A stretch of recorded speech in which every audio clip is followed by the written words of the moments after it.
Aujourd'hui, j'ai le plaisir de répondre à une question qui vaut la peine d'être posée.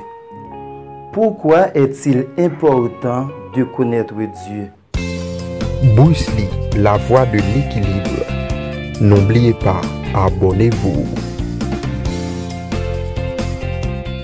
Bonsoir, je suis vraiment content de vous rejoindre sur Bruce Lee, la voie de l'équilibre. Donc, j'ai rendez-vous avec vous pour la publication d'une nouvelle vidéo tous les samedis à 20h. Si vous êtes pour la toute première fois sur cette chaîne, je vous souhaite la plus cordiale bienvenue. C'est déjà une famille, une grande communauté qui est en train de se construire. Juste avant de répondre à la question qui a été posée, j'aimerais vous dire, dans toute relation, qu'elle soit d'ordre amical ou amoureux, avoir une bonne connaissance de la personne qui est en face de vous, votre vis-à-vis, c'est vraiment important. Je peux même dire c'est la pierre angulaire d'une vie de relation réussie, épanouie. C'est pour cela qu'il est vraiment fondamental, il est vraiment important de connaître la personne rencontrée.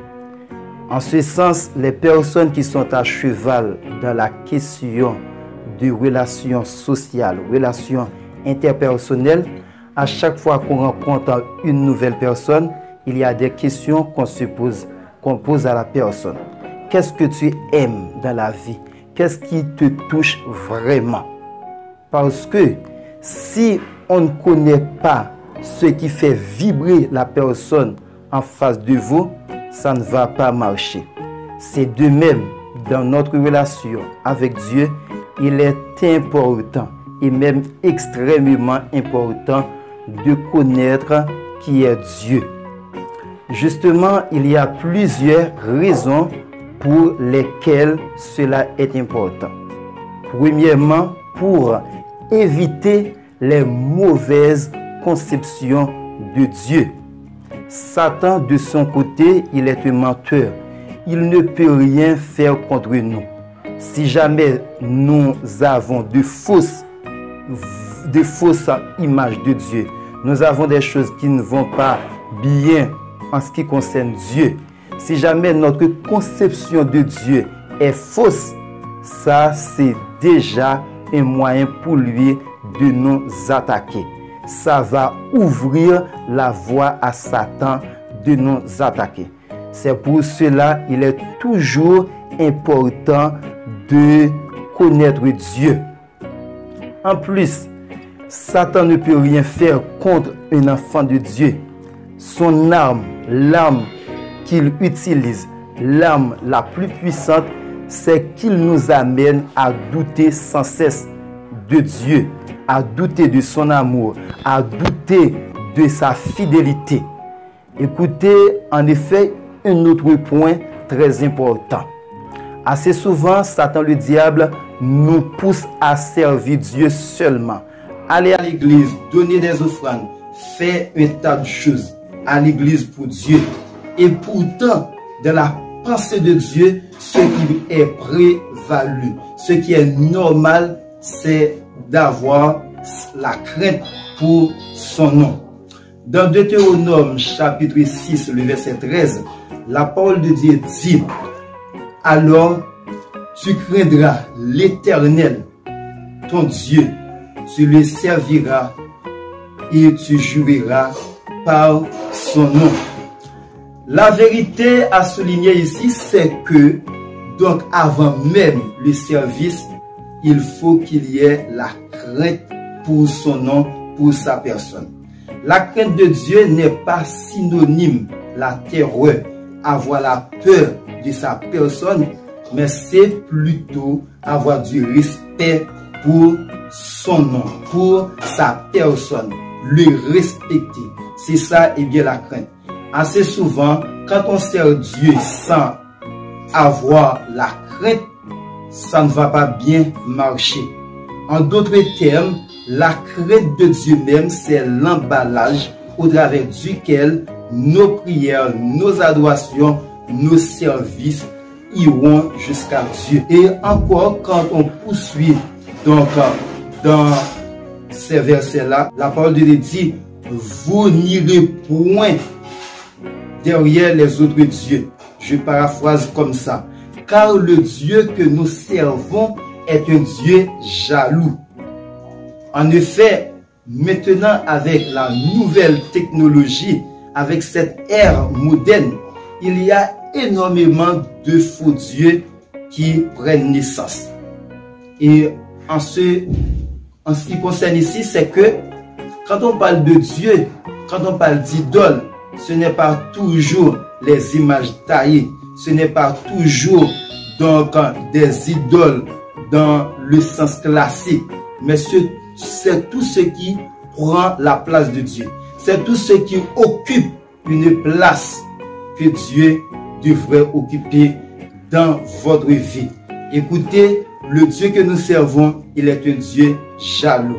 Donc, à chaque fois que Dieu voit que nous donnons assez de temps à d'autres personnes, à d'autres choses ici-bas, et nous négligeons sa personne, nous négligeons de le rencontrer dans la prière, dans la méditation, donc ça fait du mal à Dieu.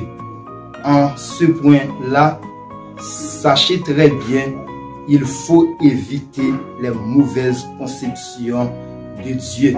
Sinon, Satan va gagner le terrain de votre cœur.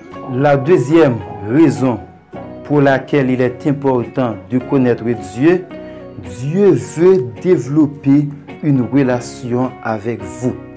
Assez souvent, nous comprenons que Dieu est un Dieu lointain. Un Dieu que nous devons faire énormément de trucs pour aller à sa rencontre. Laissez-moi vous dire que ce Dieu-là, il veut développer une relation intime avec vous. Ça, c'est fondamental, c'est important. Je voudrais souligner ce point vraiment intéressant. Si vous retournez dans la Bible, Genèse chapitre 3, le verset 11, vous allez voir l'idée d'avoir relation avec l'homme. Ce n'était pas Adam vraiment qui avait pris l'initiative de parcourir le jardin d'Éden avec Dieu, mais c'est plutôt Dieu qui a vu la nécessité de créer un être semblable à lui. Ce n'est pas Adam qui a créé Dieu, mais c'est plutôt Dieu qui avait créé l'homme, en l'occurrence d'Adam, pour développer une relation vraiment serrée, tisser un lien étroit avec l'homme. Et aujourd'hui, Dieu nous cherche. Dieu veut développer une relation avec toi. Ça, c'est un désir vraiment profond, vraiment ardent pour lui. C'est la raison pour laquelle, assez souvent, il y a des choses que nous faisons dans sa présence. N'était-ce pas sa grâce, n'était-ce pas son amour? Donc, nous étions tous morts. Sa fidélité nous garde encore en vie. C'est Dieu qui a l'initiative d'avoir une relation avec nous. Voici un autre élément vraiment clé, vraiment indispensable.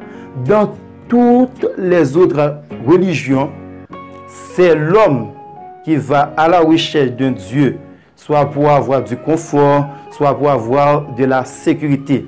Mais dans le christianisme, le Dieu dont la Bible nous parle, c'est Dieu qui a pris l'initiative de nous chercher pour que nous puissions le servir.